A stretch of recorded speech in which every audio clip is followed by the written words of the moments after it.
Le football n'est pas qu'un sport, c'est aussi une école de la vie dans laquelle le jeune joueur acquiert des valeurs humaines fondamentales. Parmi celles-ci, il y a le respect des formateurs et de ses partenaires, mais aussi celui des adversaires, des arbitres, des accompagnateurs et des spectateurs.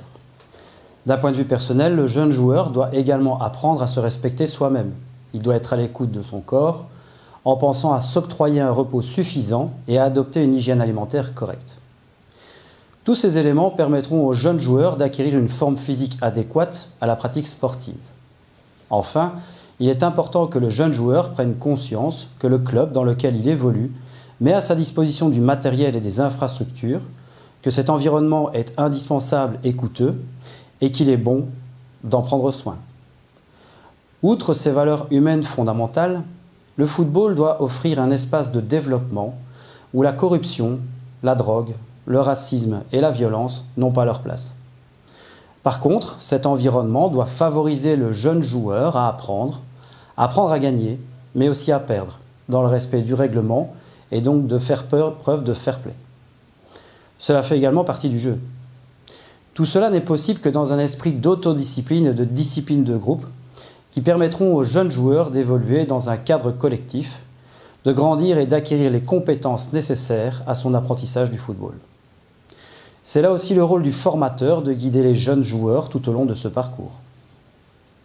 La formation du jeune joueur englobe tous les aspects qui dirigent le processus d'apprentissage et doit prendre en compte 4 grandes caractéristiques aussi importantes les unes que les autres.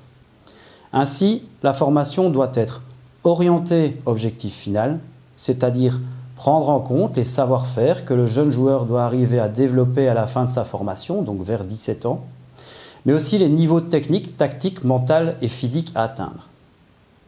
Elle doit être dirigée aussi vers le match pour que le joueur soit prêt à prester en compétition à l'issue de sa formation. C'est pourquoi sa formation doit être empreinte le plus possible de forme de match, mais aussi de forme intermédiaire quand il est nécessaire de décortiquer un problème de jeu et d'aller plus loin dans la résolution de ces problèmes. Elle doit être progressive et méthodologique. Il est évident qu'un joueur ne va pas développer des capacités complexes instantanément et que cela prend du temps. C'est pour ça que la formation nécessite une progressivité dans l'apprentissage et que ce processus doit se dérouler de manière méthodologique en définissant des objectifs, un planning pour les atteindre et des évaluations régulières pour mesurer la progression. Enfin, elle doit être adaptée à l'âge du joueur et à ses aptitudes. À chaque âge suffit sa peine, pourrait-on dire. En d'autres termes, la formation doit suivre un programme adapté au stade de développement moteur et psychologique du joueur et ne pas interférer négativement sur sa croissance et sa prise de maturité.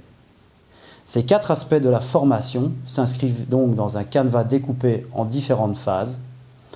La phase de l'école du mouvement, la phase d'exploration, la phase de formation où sont développés les basics et les team tactics et la phase de post-formation.